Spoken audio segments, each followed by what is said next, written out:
सलाम, नमस्ते, सत श्री अकाल। Welcome back to copy cat. Netaji Subhash Chandra Bose के जन्मदिन के मौके पर आज की ये हमारी वीडियो उन्हीं के ऊपर आधारित है। शुरू करने से पहले चैनल को सब्सक्राइब कर दीजिए और बेल आइकन को दबा दीजिए। नेताजी सुभाष चंद्र बोस का जन्म 23 जनवरी सन 1897 को उड़ीसा के कटक शहर में हिंदू कास्ट परिवार में हुआ था। उनके पिता का नाम जानकीनाथ बोस और माता का नाम प्रभावती था। जानकीनाथ बोस कटक शहर के मशहूर वकील थे। पहले वे सरकारी वकील थे, लेकिन बाद में उन्होंने निजी प्रैक्टिस शुरू कर दी थी। उन्होंने कटक की महापालिका में लंबे समय तक काम किया था और वे बंगाल विधानसभा के सदस्य भी रहे थे। अंग्रेज सरकार ने उन्हें राय बहादुर का खिताब दिया था। प्रभावती देवी के पिता का नाम गंगा नारायण दत्त था। दत्त परिवार को कलकत्ता का एक कुलीन परिवार माना जाता था। प्रभावती और जानकीनाथ बोस की कुल मिलाकर 14 संतानें थीं, जिसमें से 6 बेटियां और 8 बेटे थे। सुभाष उनकी 9वीं संतान और 5वें बेटे थे। अपने सभी भाइयों में से सुभाष को सबसे अधिक लगाव शरद चंद्र से था। सुभाष उन्हें मेजदा कहते थे। सुभाष ने कटक के प्रोटेस्टेंट स्कूल से प्राइमरी शिक्षा पूर्ण कर 1909 में रेवेंशा कॉलेजिएट स्कूल में दाखिला लिया। कॉलेज के प्रिंसिपल बेनी माधव दास के व्यक्तित्व का सुभाष के मन पर अच्छा प्रभाव पड़ा। मात्र 15 साल की उम्र में नेताजी ने विवेकानंद साहित्य का पूर्ण अध्ययन कर लिया था। सन 1915 में उन्होंने इंटरमीडिएट की परीक्षा बीमार होने के बावजूद सेकंड डिवीज़न से पास की थी। सन 1916 में जब वे दर्शन शास्त्र ऑनर्स के बीए के छात्र थे, तो किसी बात पर प्रेसिडेंसी कॉलेज के अध्यापकों और छात्रों के बीच झगड़ा हो गया। सुभाष ने छात्रों का नेतृत्व किया था, जिसकी वजह से उन्हें प्रेसिडेंसी कॉलेज से 1 साल के लिए निकाल दिया गया और परीक्षा देने पर प्रतिबंध भी लगा दिया।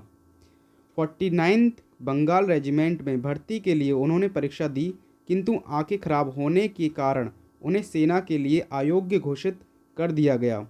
किसी प्रकार स्कॉटिश चर्च कॉलेज में उन्होंने प्रवेश तो ले लिया, किंतु मन सेना में ही जाने को कह रहा था। खाली समय का उपयोग करने के लिए उन्होंने टेरिटोरियल आर्मी की परीक्षा दी और फोर्ट विलियम सेनालय में रंगरूट के रूप में प्रवेश मिला। फिर ख्याल आया कि कहीं इंटरमीडिएट की तरह बीए में भी कम नंबर ना आ जाएं, तो नेताजी ने खूब मन लगाकर पढ़ाई की और 1919 में बीए ऑनर्स की परीक्षा प्रथम श्रेणी में उत्तीर्ण की। कलकत्ता विश्वविद्यालय में उनका दूसरा स्थान था। पिता की इच्छा थी कि सुभाष आईसीएस बने, किंतु उनकी आयु को देखते हुए केवल एक ही बार में यह परीक्षा पास करनी थी। उन्होंने पिता से 24 घंटे का समय यह सोचने के लिए मांगा कि वे परीक्षा देने या ना देने का निर्णय ले सकें। सारी रात इसी असमंजस में वह जागते रहे कि क्या किया जाए। आखिर उन्होंने परीक्षा देने का फैसला किया और 15 सितंबर 1919 को इंग्लैंड चले गए। परीक्षा की तैयारी के लिए लंदन के किसी स्कूल में दाखिला ना मिलने पर सुभाष ने किसी तरह किड्स विलियम हॉल में मानसिक एवं नैतिक विज्ञान की ट्राइपास ऑनर्स की परीक्षा का अध्ययन करने हेतु उन्हें प्रवेश मिल गया।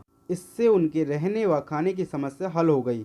हॉल में एडमिशन लेना तो बहाना था, असली मकसद तो आईसीएस में पास होकर दिखाना था। सो उन्होंने 1920 में मेरिट लिस्ट में चौथा स्थान प्राप्त करते हुए पास करी थी। इसके बाद सुभाष ने अपने बड़े भाई शरद चंद्र बोस को पत्र लिखकर अब उनकी राय जाननी चाहिए कि उनके दिलो दिमाग पर तो स्वामी विवेकानंद और महर्षि अरविंद घोष के आदर्शों ने कब्जा कर रखा है। ऐसे में आईसीएस बनकर वे अंग्रेजों की गुलामी कैसे कर पाएंगे। सो उन्होंने 22 अप्रैल 1921 को भारत सचिव आईएस मॉन्टेग्यू को आईसीएस से त्यागपत्र देने का पत्र लिखा। एक पत्र उन्होंने कलकत्ता के स्वतंत्रता सेनानी देशबंधु चित्तरंजन दास को लिखा और उनके साथ काम करने की इच्छा जताई। नेताजी जून 1921 में मानसिक एवं नैतिक विज्ञान में ट्राइपास ऑनर्स की डिग्री के साथ रविंद्रनाथ ठाकुर की सलाह पर भारत वापस लौट आए। भारत लौटने पर सर्वप्रथम मुंबई गए और महात्मा गांधी से मिले। उस वक्त महात्मा गांधी मुंबई के मणि भवन में निवास करते थे। वहां 20 जुलाई 1921 को गांधी जी और नेताजी के बीच पहली मुलाकात हुई। गांधी जी ने उन्हें कोलकाता जाकर दास बाबू के साथ काम करने की सलाह दी। इसके बाद नेताजी कोलकाता आकर दास बाबू से मिले। उन दिनों गांधी जी ने अंग्रेज सरकार के खिलाफ असहयोग आंदोलन चला रखा था। दास बाबू इस आंदोलन का बंगाल में नेतृत्व कर रहे थे। उनके साथ नेताजी इस आंदोलन में सहभागी हो गए। 1922 में दास बाबू ने कांग्रेस के अंतर्गत स्वराज पार्टी की स्थापना की। विधानसभा के अंदर से अंग्रेज सरकार का विरोध करने के लिए कोलकाता महापालिका का चुनाव स्वराज पार्टी ने लड़कर जीता और दास बाबू कोलकाता के महापौर बन गए। उन्होंने नेताजी को महापालिका का प्रमुख कार्यकारी अधिकारी बनाया। सुभाष ने अपने कार्यकाल में कोलकाता महापालिका का पूरा ढांचा और काम करने का तरीका ही बदल डाला। कोलकाता में सभी रास्तों के अंग्रेजी नाम बदलकर उन्हें भारतीय नाम दिए गए। स्वतंत्रता संग्राम में प्राण न्यौछावर करने वालों के परिवारजनों को महापालिका में नौकरियां मिलने लगीं। बहुत ही जल्द नेताजी देश के एक प्रमुख युवा नेता बन गए। जवाहरलाल नेहरू के साथ नेताजी ने कांग्रेस के अंतर्गत युवकों की इंडिपेंडेंस लीग शुरू की। 1927 में जब साइमन कमीशन आया तब कांग्रेस ने उसे काले झंडे दिखाए। कोलकाता में नेताजी ने इस आंदोलन का नेतृत्व किया। साइमन कमीशन को जवाब देने के लिए कांग्रेस ने भारत का भावी संविधान बनाने का काम 8 सदस्यीय आयोग को सौंपा। मोतीलाल नेहरू जी इस आयोग के अध्यक्ष और नेताजी उसके एक सदस्य थे। इस आयोग ने नेहरू रिपोर्ट पेश की। 1928 में कांग्रेस का वार्षिक अधिवेशन मोतीलाल नेहरू की अध्यक्षता में कोलकाता में हुआ। इस अधिवेशन में नेताजी ने खाकी वर्दी धारण करके मोतीलाल नेहरू को सैन्य तरीके से सलामी दी। गांधी जी उन दिनों पूर्ण स्वराज की मांग से सहमत नहीं थे।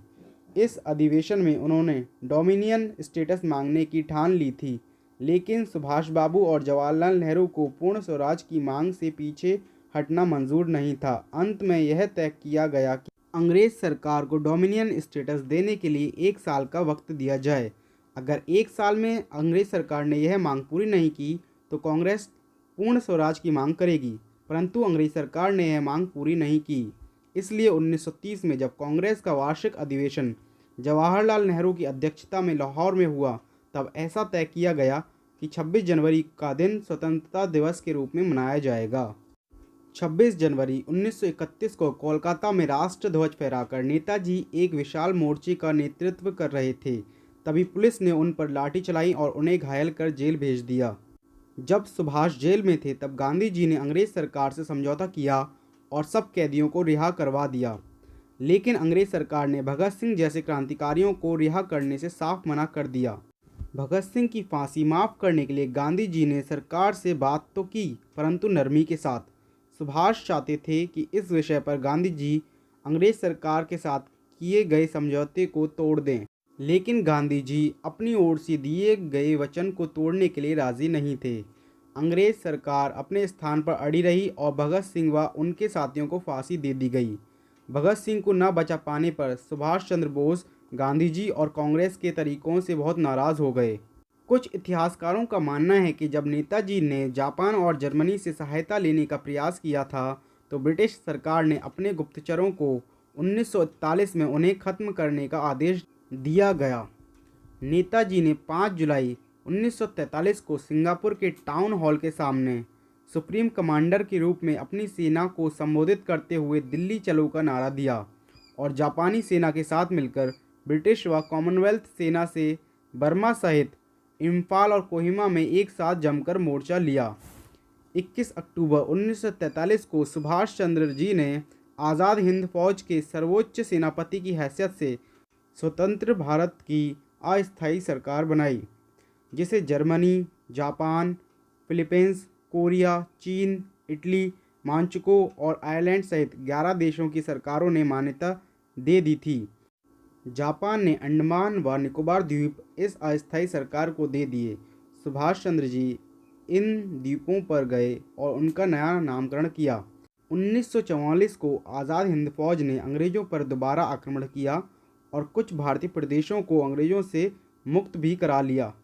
कोहिमा का युद्ध 4 अप्रैल 1944 से 22 जून 1944 तक लड़ा गया एक भयंकर युद्ध था। इस युद्ध में जापानी सेना को पीछे हटना पड़ा था और यही एक महत्वपूर्ण मोड़ सिद्ध हुआ।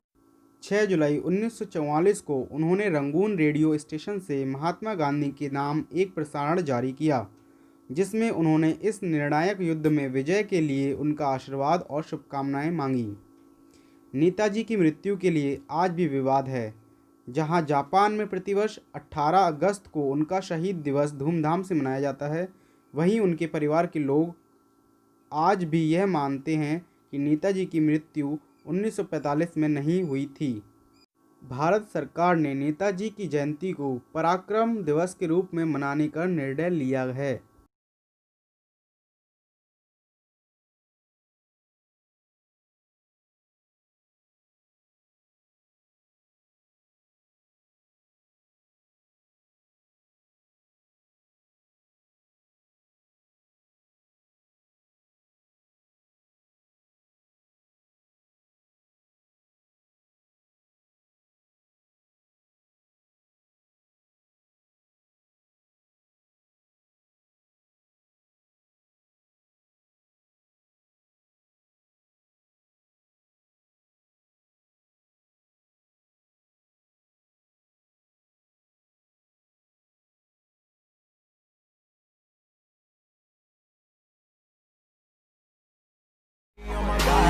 I'm an icon, man. And my girl about a 10. I should fuck her in a Benz.